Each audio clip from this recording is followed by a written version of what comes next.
नमस्तेऽस्तु महामाये श्रीपीठे सुरपूजिते शङ्खचक्र गदाहस्ते महालक्ष्मी नमोऽस्तुते।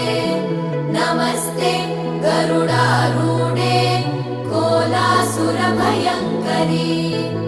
सर्वपाप हरे देवी महालक्ष्मी नमोऽस्तुते। महादेव्यै च विद्महे विष्णुपत्नी च धीमहि तन्नो लक्ष्मी प्रचोदयात्।